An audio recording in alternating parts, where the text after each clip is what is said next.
오늘 저는 주여 이런 지도자를 주소서, 그런 제목으로 하나님의 말씀을 전가하겠습니다. 이문재 시인의 시 가운데 문자 메시지라고 하는 시가 있습니다. 잠시 한번 방송실에 한번 화면을 띄워주세요. 자, 제가 한번 읽어보겠습니다. 형 100만 원 붙였어. 내가 열심히 번 돈이야. 나쁜 데 써도 돼. 형은 우리나라 최고의 시인이잖아.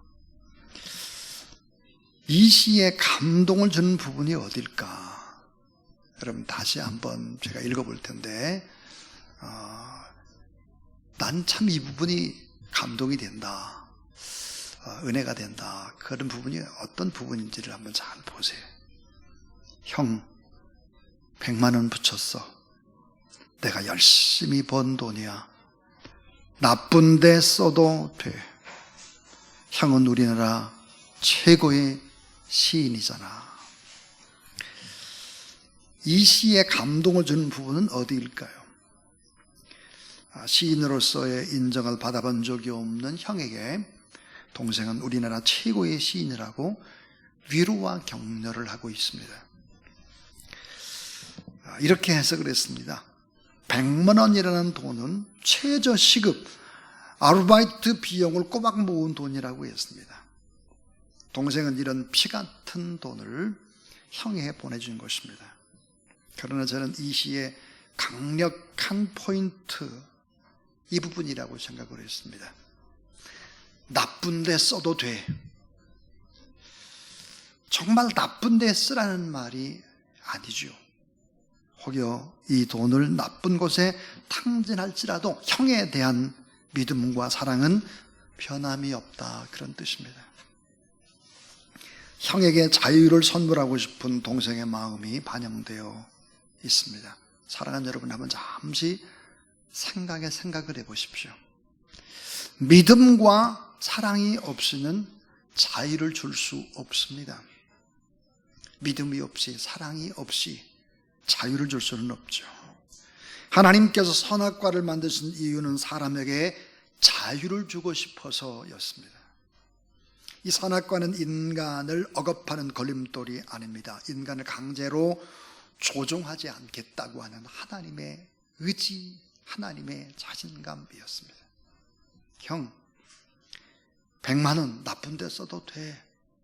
이 의미는 사랑의 마음, 존중의 마음, 신뢰의 마음입니다. 이 같은 마음이 결국은 우리에게 행복을 주는 것이죠. 이 같은 사랑과 존중과 신뢰의 마음이 우리를 향한 하나님의 마음입니다. 여러분 믿으시기 바랍니다. 하나님은 우리를 사랑하시죠, 존중하시죠. 우리를 끝까지 믿어줍니다. 그리고 변화되기를 기다리죠. 끝없이 축복하십니다. 사랑, 존중, 신뢰, 참 중요한 하나님의 마음입니다. 이제 제22대 국회의원 선거가 목전으로 다가왔습니다. 정말 사랑하고 존중하고 신뢰가 참 중요한데 이걸 찾아볼 수 있을까? 세상에 살면서 세속적인 이런 가치 기준을 가진 사람들이 진영 논리로 갈라져 있습니다. 그러나 정말 더 안타까운 것이 있습니다. 그것은 하늘나라의 가치관을 가지고 인생을 살아가는 사람들, 교회 아니죠. 기독교인들도 진영 논리로 갈라져 있다는 것이 참 안타까운 일입니다. 교회 안에서도 보면 여러분 아마 영화 봤을 것입니다.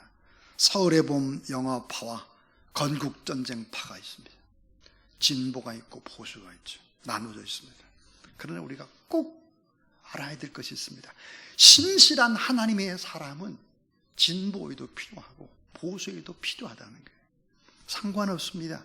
이런 사랑과 존중과 신뢰의 마음을 가진 사람은 꼭 보수에도 진보에도 필요한 것이죠. 다시 말하면 교인 중에는 보수적인 생각을 하는 사람도 필요합니다. 진보적인 생각을 하는 성도도 있어야 됩니다. 정치의 세계도 마찬가지죠. 교회는 좌우나 여야 진영 논리에 휘둘리면 안 됩니다. 왜 그럴까요? 교회가 뭔데? 예수들 믿는 하나님의 사람들이 누군데? 이거를 알아야 할 것입니다. 무엇보다도 50년 전에 국제 로잔 복음화 운동이 결의한 로잔 언약의 5번째 항목 이러합니다. 그리스도인의 사회적인 책임의 내용. 그러니까 그리스도인은 누굴까? 빛이요, 소금이요, 누룩이요, 미랄로 세상을 하나님의 나라로 만드는 사람들이다. 이 세상을 하나님의 나라로, 하나님의 나라가 뭔데? 의와 희락과 평강입니다. 이런 나라로 바꿔가야 될 사회적인 책임이 그리스도인들에게 있다. 불의한 세상 속에서 그의 나라와 의를 나타내야 하는 것이 바로 그리스도인들이다 하는 것입니다. 자, 오늘 우리가 읽은 신명기 17장 15절부터 20절 말씀에는 하나님께서 불완전한 인간에게, 불완전한 인간, 왕에게, 불완전한 정치 지도자들을, 이 사람들을 세울 때에 지침서를 주고 있는 것이 오늘 하나님의 말씀입니다. 자, 우리가 꼭 잊지 말아야 될 사실이 있습니다. 그것은 뭘까? 왕을 세우는 일은 하나님이 계획하신 일이 아니었다는 거예요. 그런데 끊임없이 인간이 요구합니다. 계속해서 우리에게 왕 주세요, 왕. 이 간청을 계속하니까 마지못해서 허락하신 것이 바로 왕이라고 하는 것입니다. 인간의 리더십은 불안정하기만 하다. 이 사실을 하나님은 너무 잘 알았습니다. 왕들은 백성들에게 기쁨 받은 오히려 실망을 안겨줄 것이다. 왜? 연약한 죄인이기 때문에. 또 세상 왕에 대한 지나친 환상을 가져서는 안 된다. 그 누구도 권력을 잡으면 그 속성이 냉정하고 추악하게 되고, 아무리 선한 동기를 가진 자도 그 권력의 도끼에 오염이 되고 만다 하는 것입니다. 사실은 말 한마디로 모든 것들이 수직적으로 쫙쫙쫙 움직이는 집단이라고 한다면 그 집단은 반드시 억압과 억울한 희생의 이런 고통을 전제로 하는 것이죠. 하나님은 이미 알고 있었습니다. 우리도 이미 알고 있죠. 이미 우리의 경험 속에서. 예를 들어서 초중고등학교 시절에 착하고 멀쩡했던 친구가 반장, 부반장, 완장을 차고 나면 돌변을 하는 것입니다. 6.25 때 어르신들, 경험했던 어른들이 종종 이런 얘기를 했습니다. 바보틱한 동네의 사람이 공산당에 입당을 합니다. 그 공산당은 배지와 완장을 차고는 완전히 딴 사람이 되는 것입니다. 불완전한 인간, 이 행하는 통치에는 불완전한 정치를 할 수밖에 없다. 그럼에도 불구하고 왕을 세울 때, 리더를 세울 때는 이런 원칙대로 리더를 세워라 하는 것이 이제 오늘 성경의 말씀입니다. 자, 오늘 여러분 하나님 앞에 예배드리는 여러분 누굴까요? 왕 같은 제사장입니다. 로얄 패밀리, 우리가 왕들이죠. 하나님 나라에서 다 왕 같은 사람들이에요. 결국은 우리들이 누구일까? 또 국회의원들은 국민을 대표해서 법을 만드는 권력자들입니다. 입법자들이죠. 많은 특권과 권리가 주어집니다. 자, 리더, 어떤 리더가 돼야 될까? 하나님의 리더십 지침입니다. 5가지인데요. 자, 한번 생각해 보세요. 여러분은 어떤 리더가 돼야 될까? 국회의원들은 어떤 리더가 돼야 될까? 또 대통령은 어떤 리더가 돼야 될까? 이런 부분들을 생각해 보시면 참 좋겠습니다. 그 첫 번째 제1원칙입니다. 제1원칙이 뭘까? 결국은 통치는 하나님이 하신다는 것입니다. 자, 여러분 하나님이 통치하신다는 이 사실을 믿으시기를 바랍니다. 그러므로 좀 부족하잖아도 하나님이 택한 자를 세우라는 거예요. 좀 부족해도. 자, 오늘 15절 말씀해 보니까 반드시 내 하나님 여호와께 택하신 자를 내 위에 왕으로 세울 것이며, 내 위에 왕을 세우려면 내 형제 중에서 한 사람을 할 것이요 그랬습니다. 왜 하나님의 사람을 리더로 세워야 될까 하는 거예요. 왜 하나님의 사람들, 그 이유가 뭘까 하는 거예요. 이 하나님의 사람들은 자신의 무능을 압니다. 자신이 죄인이라는 사실을 아는 거죠. 나는 죄인이야. 난 능력이 없어. 이걸 알죠. 자기를 부정할 줄 아는 것입니다. 나는 자격 미달이다. 나 같은 사람이 어떻게 목사가 되나? 나 같은 사람이 어떻게 장로님이 되고 권사님이 되고 지구장이 되나? 나 같은 사람이 어떻게 국회의원이 되나? 이게 자기를 부정할 줄 안다는 거예요. 저는 자격 미달, 함량 미달의 사람인데 하나님의 은혜로 된 것입니다. 이렇게 말할 줄 아는 사람이 바로 그리스도인들인 것이죠. 여러분, 세례 요한은 광야에서 살았습니다. 또 세례 요한은 요단강에서 세례를 베푸는 자였습니다. 이 세례 요한 곁으로 많은 사람들이 완전히 구름대처럼 몰려들었습니다. 사람들은 전부 다 세례 요한을 가리켜서 오실 메시아다, 엘리야다, 유명한 선지자 중에 한 사람이다 떠들었습니다. 그래서 사람들이 물어봤어요. 세례 요한을 찾아와서 당신 누구요? 이렇게 물었더니 세례 요한은 3번이나 부정을 합니다. 나는 그리스도가 아니요, 메시아가 아니라 그 말이에요. 나는 유명한 선지자 엘리야도 아니요, 나는 선지자 중에 그 어떤 사람도 아니요, 나는 아닙니다. 자격 미달입니다. 부족합니다. 이렇게 자기를 부정할 줄 아는 사람, 이런 사람들이 바로 크리스찬 리더들입니다. 자, 요한복음 1장 27절에서 세례 요한은 이런 고백을 합니다. 나는 예수님의 신발끈을 풀기도 감당 못할 너무나 무능한 자입니다. 여러분, 전능하신 하나님 앞에 십자가가 무엇인지를 아는 사람들, 부활이 무엇인지를 알고 하나님 앞에 구원받을 수 없는 우리가 구원받았다는 사실을 아는 사람들은 어떻게 될까요? 좀 부족하더라도 하나님 앞에 기도하는 택한 사람들을 세워라. 결국은 하나님이 통치하신다 그랬습니다. 이게 제1원리예요. 자, 하나님 리더십의 제2원칙 따라하세요. 병마를 많이 두지 말아라.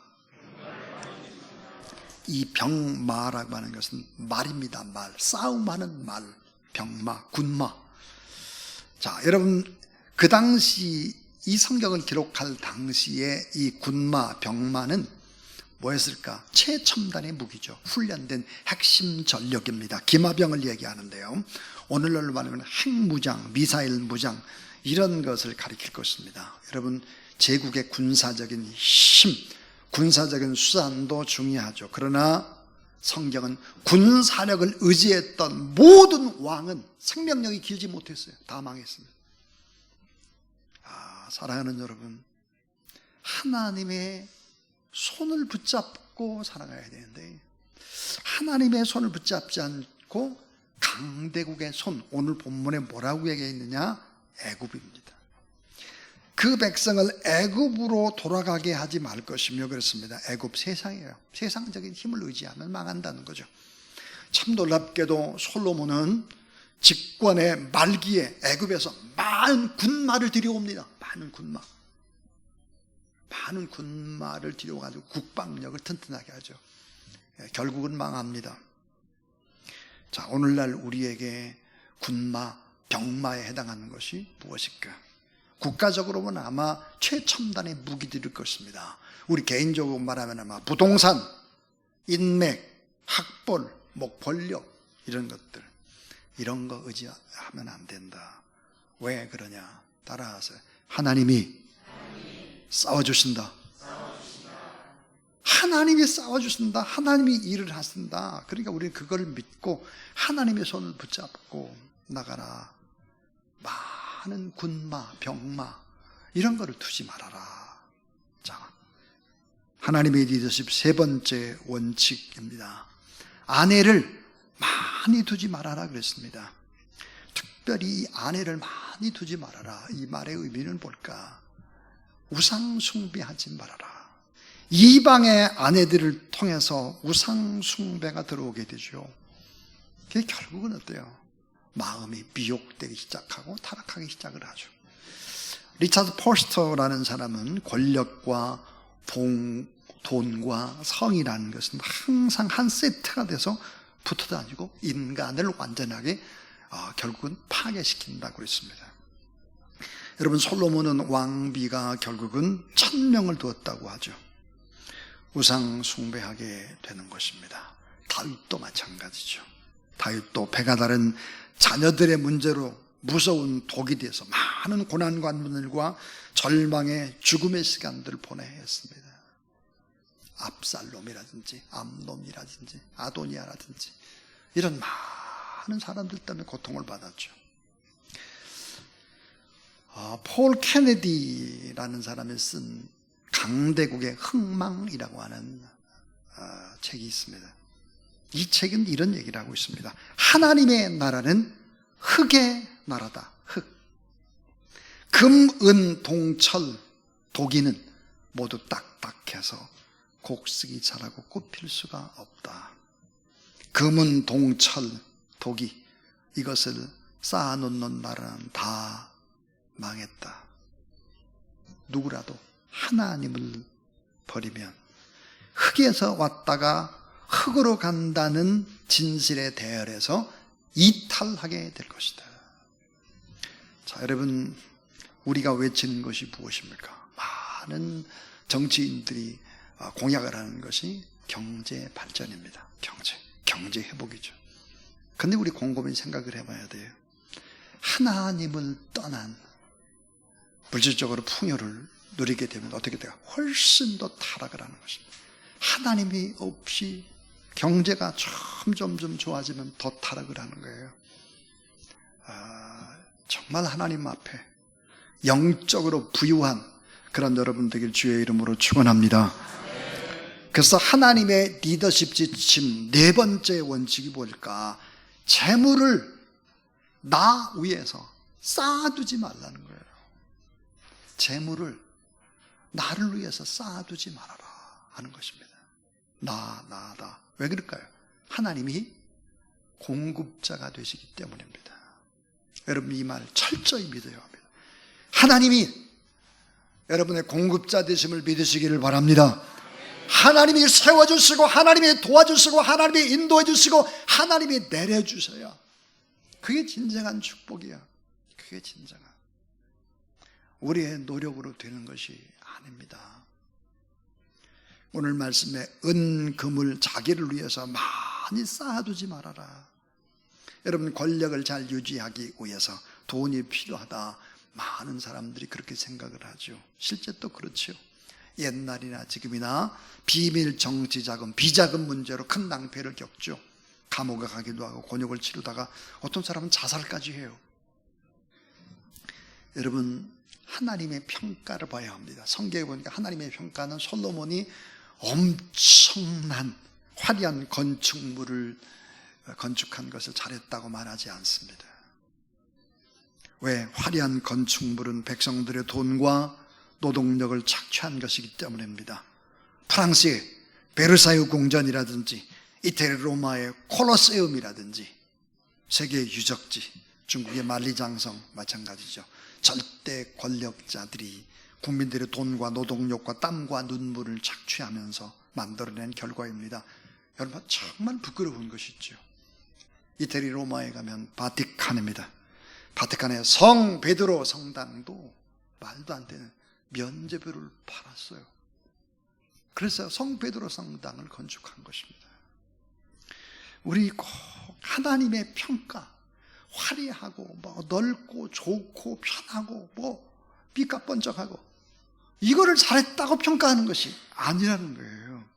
크고 화려한 아름다움 속에 숨겨져 있는 가난한 사람들의 신음소리, 희생당한 많은 작은 자의 고통의 소리, 죽음의 소리를 들을 수 있어야 한다는 것입니다. 자, 은, 금은 자꾸 착취해서 나를 위해 점점 쌓아두기만 하면 어떻게 될까? 나 자신에게 독이 되고 후손들에게 독이 되는 것이죠. 축복을 쌓아놓는 것이 아니라 축복의 통로가 되는 여러분 되길 주의 이름으로 축원합니다. 자, 남에게 뭘 주기 위해서 공부하고 남에게 여러분 주기 위해서 돈을 벌고 남에게 뭔가 봉사하기 위해서 여러분 건강한 여러분 되길 주의 이름으로 축복합니다. 마지막 이제 하나님의 리더십 지침 5번째입니다. 제5의 원칙인데요. 반드시 새 개인 성경을 필사해서 가지고 있으라는 것입니다. 자, 반드시 새 개인 성경을 필사해서 가지고 있어라. 손으로 직접 쓴 성경을 가지고 있어라. 하나님의 말씀을 주야로 묵상하고 말씀의 절대 가치를 믿고 지켜 행하라 그랬습니다. 오늘 18절 19절 말씀에 그가 왕위에 오르거든 이 율법서의 등사본을 네 입사람 제사장 앞에서 따라하세요. 책에 기록하여. 자, 제사장 앞에서 직접 책에 기록하라는 거예요. 여러분 왕궁에는 금박 성경도 많습니다. 큰 금박 성경 그런 거 놓지 말고 직접 쓰라는 거예요. 무슨 말일까요? 하나님의 말씀은 절대잖아요. 그러니까 절대를 붙잡고 그 절대 앞에 성찰하고 절대 앞에 그 절대의 거울 앞에 나를 비춰보고 눈물과 콧물을 흘렸던 신학의 흔적이 배어있는 성경을 가져라. 간증하고 응답받고 하나님과 교제하면서 얼룩졌던 손때 묻은 성경, 이걸 가지고 있어야 된다 그랬습니다. 그래서 왕이 되자마자, 지도자가 되자마자 먼저 해야 될 일이 뭘까? 새 개인 성경을 필사해서 가지고 있어라. 성경은 절대 기준, 절대 행동 지침, 절대 불변의 진리가 된다. 판단의 기준이 된다. 왕궁에 있는 번쩍번쩍하는 잘 가죽으로 만들어진 금박 성경이 아니라 개인적인 나의 성경을 가지고 있어야 된다 하는 거죠. 여러분 아무리 친한 사이라고 할지라도 속옷을 바꿔 입지는 않습니다. 속옷을 나눠 입지는 않죠. 왕에게도 성경은 그런 거예요. 직접 그 성경은 내 성경, 내 땀과 눈물과 고통과 한숨과 이런 것들이 배어져 있는 그 성경이 꼭 있어야 한다 하는 거죠. 프란시스 셰퍼라고 하는 사람이 이런 유명한 말을 했습니다. 현대인들은 불행하다. 왜 불행하냐? 절대가 없기 때문이다. 절대 진리가 없기 때문에 불행한 거예요. 왜? 모든 것을 다 상대화시켜요.